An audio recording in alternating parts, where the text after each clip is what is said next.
இங்க சங்கீதக்காரன் அழகாக பாடுகிறார். என் இருதயம் பொல்லாசை சாராமல் உமது சாட்சிகளை சாரும்படி செய்யும். மாயை என் கண்கள் பாராதபடி விலக்கி உமது வழிகளில் என்னை உயிர்ப்பியும். உமக்கு பயப்படுகிறதற்கு ஏற்ற உமது வாக்கை உமது அடியானுக்கு உறுதிப்படுத்தும். அவருடைய ஜெபம் எப்படி இருக்கு பாருங்க. பொருளாசை, பண ஆசை, இது கடைசி காலம். ஆசை இருக்கக்கூடாது. பணம் தேவை, ஆனால் ஆசை இருக்கக்கூடாது. பொருளாதாரம் தேவை, ஆனால் ஆசை இருக்கக்கூடாது. நான் ஒரு கடந்த வாரத்தில் ஒரு வீடியோவை நான் பார்த்தேன். அதில் அவர் சொல்லுகிறார்,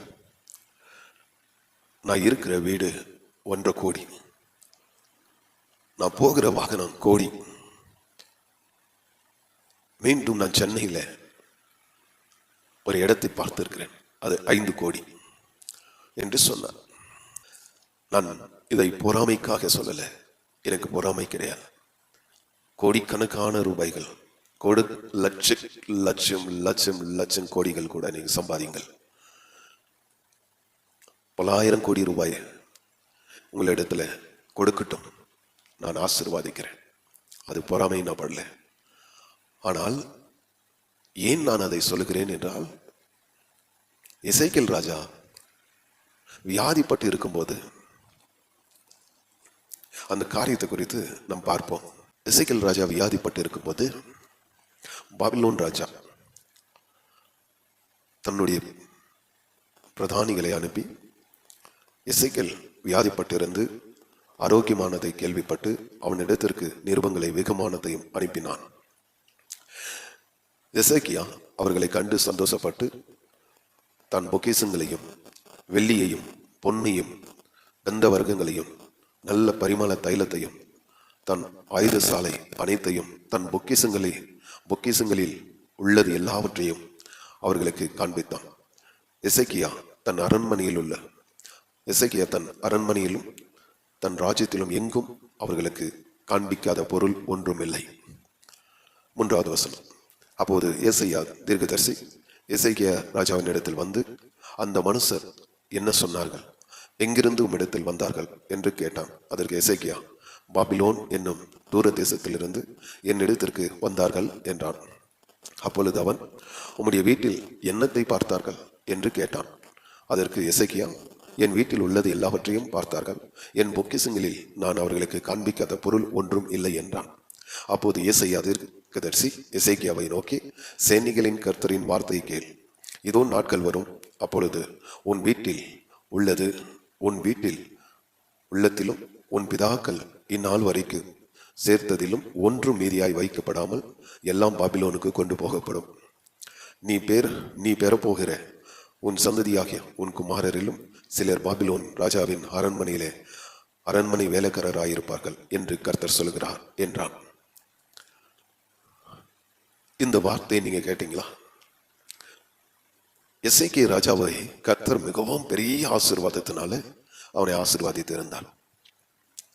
பொன்னு வெள்ளியும் தைலமும் பரிமள தைலம், ஆயுதசாலை, இப்படி பல விதத்துல எசேக்கியேல் ராஜாவை கர்த்தர் ஆசீர்வாதித்திருந்தார். பாபிலோன் ராஜா எசேக்கியேல் ராஜா வியாதியிருந்து சுகமாக்கப்பட்டதையும் குணமாக்கப்பட்டதையும் கேள்விப்பட்டு தன்னுடைய மனிதர்களை அனுப்பி எசேக்கியேல் ராஜாவை நலம் விசாரித்து வாருங்கள் என்று சொல்லி அனுப்பினான். எசேக்கியேல் ராஜா அவர்கள் வந்ததும் எசேக்கியேல் ராஜா சந்தோஷப்பட்டு அந்த மனிதர்களுக்கு எசேக்கியேல் ராஜா தனக்கு உண்டான எல்லா பொக்கிஷங்களையும் காண்பித்தான். அவர்களுக்கு காண்பிக்காத ஒன்றுமில்லை, எல்லாவற்றையும் காண்பித்தான். அங்கே சொல்கிறார், காண்பியாத பொருள் ஒன்றும் இல்லை. எசேக்கியேல் 39:1 முதல் கடைசி வரை நீங்கள் வாசித்து பாருங்கள். 8 வசனங்கள் உள்ளது. தேவன் கொடுத்த ஆசீர்வாதத்தை நாம் வெளிப்படுத்தக்கூடாது. தேவன் கொடுத்த செழிப்பு, ஐஸ்வர்யத்தை நாம் இந்த உலகத்துக்கு காண்பிக்க கூடாது. ஏனென்றால் திருடன் கண்டமிட்டு திருடுகிறான் என்று இயேசு சொல்லியிருக்கிறார். ஏன் இதை நான் சொல்லுகிறேன் என்றால், பிசாசனுடைய கண்கள் எப்போதுமே தேவனுடைய பிள்ளைகள் மீது நோக்கமாய் இருக்கிறது. அவன் திருடவும் கொல்லவும் அழிக்கவும் வேறொன்றுக்கு வரான் என்று இயேசு சொல்லியிருக்கிறார். நமக்கு எவ்வளவுதான் கர்த்தர் ஆசீர்வாதத்தை கொடுத்திருந்தாலும் அதை வெளிப்படுத்தாமல், அதை வெளியே சொல்லாமல், நாம் கர்த்தருடைய நாம மகிமைக்காக நாம் அமைதியாக இருக்க வேண்டும். தேவன் கொடுத்ததை நாம் வெளிப்படுத்த வேண்டிய அவசியம் இல்லை.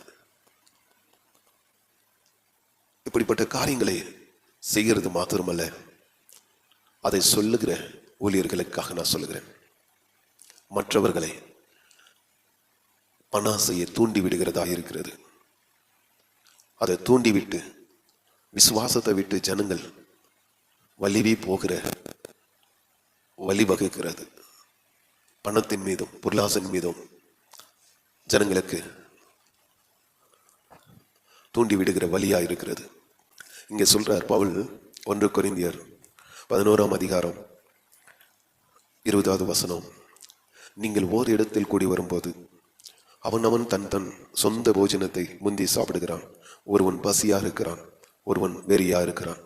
இப்படி செய்கிறது கர்த்தருடைய ராபோஜனம் பண்ணுகிறது அல்லவே? புசிக்கிறதற்கும் குடிக்கிறதற்கும் உங்கள் வீடுகள் இல்லையா? தேவனுடைய சபையை அசட்டை பண்ணி இல்லாதவர்களை வெட்கப்படுத்துகிறீர்களா? இங்க சொல்றார் பவுல், இல்லாதவர்களை வெட்கப்படுத்துகிறீர்கள். ராபோஜனத்துக்காக எல்லோரும் காத்திருக்கிறார்கள். ஆனால் அங்கே சிலர் வீட்டிலிருந்து உணவை கொண்டு வந்திருக்கிறார்கள். அந்த ஏழை ஜனங்களுக்கு முன்பாக அவர்கள் புசிக்கிறார்கள். அதை தான் பவுல் சொல்லுகிறார், இல்லாதவர்களை நீங்கள் வெட்கப்படுத்துகிறீர்கள். அழகாக சொல்லுகிறார், தேவனுடைய சபையை அசட்டை பண்ணி இல்லாதவர்களை வெட்கப்படுத்துகிறீர்கள். அப்போ ஏன் இதை நான் உங்களுக்கு சொல்லுகிறேன் என்றால், நான் போகிற கார் கோடி, நான் இருக்கிற வீடு 1.5 கோடி, நான் வாங்க போற இடம் 5 கோடி. எப்படி சொல்லுவது தேவனுடைய சபையை அசட்டை பண்ணுவது அடையாளம். அவர் யாராக இருந்தாலும் கவலை இல்லை. தீர்க்கதரிசி கர்த்தருடைய வாயா இருக்கிறேன். இது என்னோடு பேசினார். இந்த வார்த்தையை ஆவியானவர் என்னை தூண்டினார். பணாசையை தூண்டி விடுகிற ஆவிகள் இந்த கடைசி காலத்தில் எழுப்பி இருக்கிறது. பணம் தேவை, பொருளாதாரம் தேவை, அது இல்லை என்று நான் சொல்லவில்லை. ஆனால் தேவனுடைய சபையை அசட்டை பண்ணுகிற காரியங்கள், இது தேவனுடைய சபையை அசட்டை பண்ணுகிறதா இருக்கிறது. நான் ஒரு 1.5 கோடியில வீட்டில் இருக்கிறேன், நான் 10 கோடி வீட்டில் இருக்கிறேன், நான் கோடியில போறேன், நான் கோடியில புரள்றேன். இதெல்லாமே இல்லாதவர்களை வெட்கப்படுத்துகிற காரியமா இருக்கிறது. தேவனுடைய சபையை அசட்டை பண்ணுகிறதா இருக்கிறது. அதைத்தான் கர்த்தர் சொல்லுகிறார். அந்நாட்களிலே என்னை நோக்கி கர்த்தாவே கர்த்தாவே என்று கூப்பிடுவார்கள். நாங்கள் உம்முடைய நாமத்தினால அற்புதங்களை செய்தோம், தீர்க்க தரிசனத்தை உரைத்தோம், பிசாசுகளை துரைத்தனோம் என்று சொல்வார்கள். அதற்கு இயேசு என்ன சொல்லுகிறார் தெரியுங்களா? இயேசுனுடைய பதில், அக்கிரம செய்கைக்காரரை என்னை விட்டு அகன்று போங்கள். மத்தேயு சுவிசேஷம் 7ஆம் அதிகாரம் 22. அந்நாளிலே அநேகர் என்னை நோக்கி, அநேகர், ஹலோ தேவ பிள்ளைகளை, கர்த்தருடைய தீர்க்கதரிசியாக நான் சொல்றேன், கவனமாக இந்த செய்தியை கேளுங்க. கடைசி நாட்கள்ல பரியாசக்காரர்கள், பணாசையை தூண்டி விடுகிற ஊழியர்கள், தீர்க்கதரிசிகள் எழும்புவார்கள். எச்சரிக்கையா இருங்க. உங்களுக்கு பார்ப்பதற்கு அது நன்மையாக தெரியலாம். எதெல்லாம் உங்களுக்கு நன்மையாக இன்பமாக தெரிகிறதோ எச்சரிக்கையா இருங்கள்.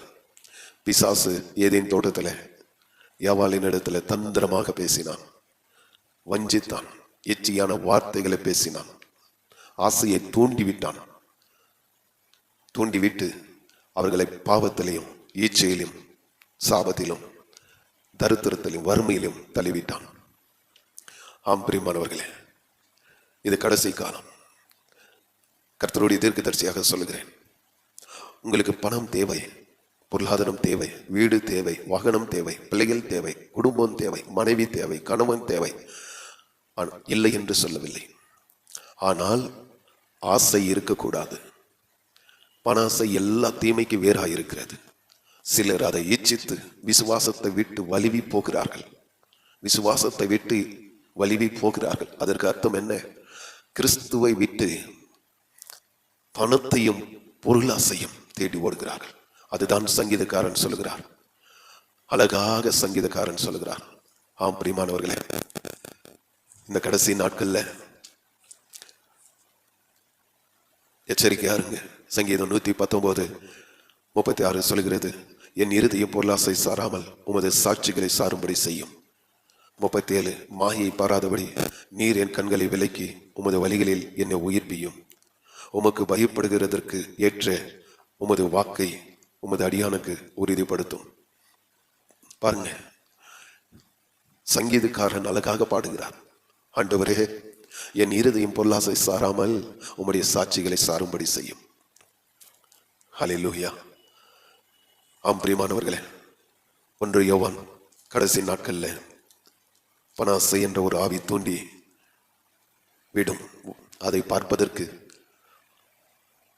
அது தேவனுடைய வார்த்தையாகவே இருக்கும். கர்த்தருடைய தீர்க்கதரிசியாக சொல்லுகிறேன், நான் பணத்துக்கு செழிப்புக்கு எதிரானவன் அல்ல. நான் ஒரு பிசினஸ் மேன். எல்லாவற்றையும் விட்டு கிறிஸ்துவுக்காக நஷ்டம் என்று எண்ணுகிறேன், குப்பையாக எண்ணுகிறேன் என்று பவுல் சொன்னது போல எல்லா தொழில் விட்டு, பிசினஸை விட்டு கர்த்தருக்கு கீழ்ப்படிந்து என் பின்னே வா, நான் உன்னை மனிதர்களை பிடிக்கிறவள் ஆக்குவேன் என்று சொன்னார். நான் எல்லாவற்றையும் விட்டு கை கழுவி விட்டு வந்தேன். பவுல் சொல்லுகிறார், கிறிஸ்துவுக்காக லாபமாய் இருந்தவைகள் எவைகளோ அவைகள் எல்லாம் நஷ்டம் என்று, குப்பை என்றும் எண்ணுகிறேன். திருப்பூரில் ஒரு பிசினஸ் மேனாக இருந்த தொழில், ஆயிரக்கணக்கான பணம், லட்சக்கணக்கான பணத்தை சம்பாதித்தேன். அது எல்லாம் எனக்கு ஆசீர்வாதமாக இல்லை. ஆண்டவர் என் பின்னே வா, நான் உன்னை மனிதர்களை பிடிக்கிறவள் ஆக்குவேன் என்று சொன்னார். எல்லாவற்றையும் விட்டு அவர் பின்னாக வந்தேன். இப்போது நார்த் இந்தியா முழுவதிலும் எல்லா மாநிலத்தில் ஆண்டவர் சபைகளை ஸ்தாபிக்க உதவி செய்தார். வெறும் கையோடு கடந்து வந்தேன். லட்சமாக பணத்தை எடுத்துக்கொண்டு நான் ஊழியத்துக்கு வரல. எல்லாவற்றையும் இழந்து வந்தேன். 2018 ஆண்டு துக்கம், வேதனை, துன்பம் வந்தது. பிள்ளைகளை, 2 பிள்ளைகளை தவிர மற்ற எல்லாம் என்னை விட்டு போய்விட்டது. யோபுனுடைய வாழ்க்கையில மனைவியை தவிர எல்லாம் போய்விட்டது. ஆனால் என்னுடைய வாழ்க்கையில என் பிள்ளைகளை தவிர எல்லாம் என்னை விட்டு போய்விட்டது. அந்த வெறுமையோடு இருந்த என்னை கர்த்தர், உன் ஊழியத்தை நார்த் இந்தியாவில் போய் செய், நான் உன்னோடு இருந்து செய்ய போகிற காரியம் பயங்கரமாக இருக்கும் என்று சொன்னார். முதல் முறையாக நார்த் இந்தியாவை நான் பிரயாணம் பண்ணினேன் 2018 ஆண்டு. அது முதல் இதுவரை என்னை வட மாநிலத்தில் அநேக இடங்களில், ஜம்மு, பஞ்சாப், ஹரியானா, உத்தரகாண்ட், ஒரிசா, சத்தீஸ்கர், மகாராஷ்டிரா, இப்படி பல மாநிலத்தில் அநேக ஊழியர்களை எழுப்பும்படி, சபைகளை ஸ்தாபிக்கும்படி கர்த்தர் உதவி செய்தார். நான் பணத்தை கொண்டு ஊழியம் செய்யவில்லை. வெறும் கையோடு கடந்து சென்றேன். இன்று அநேக ஆயிரங்கள் ஜனங்களை கர்த்தர் ரட்சித்திருக்கிறார். ஹரித்வார் பகுதியில் சபையை ஸ்தாபிக்க உதவி செய்தார். இன்று அந்த பகுதியில் 500 குடும்பங்களை கர்த்தர் கொடுத்திருக்கிறார். இந்த 2 வருடத்துக்குள்ள 2022 ஆண்டு ஹரித்வார்ல சபையை ஸ்தாபிக்க உதவி செய்தார். இந்த 2 வருடத்துக்குள்ள அங்க 2000 ஆத்துமாக்களை கர்த்தர் கொடுத்திருக்கிறார். நான் இதை ஏன் சொல்லுகிறேன் என்றால், நம் ஆத்துமா பாரத்தில் இருக்க வேண்டுமே தவிர பணத்துக்கு பின்பாக ஓடி செல்லக்கூடாது. ஆம் பிரியமானவர்களே, ஆண்டவருடைய பாரம் ஆத்துமா பாரம். அவர் உங்கள் தேவைகளை சந்திப்பார். இயேசு கிறிஸ்து சீசர்களுக்கு ஒரு ஜெபத்தை கற்றுக் கொடுத்தார்.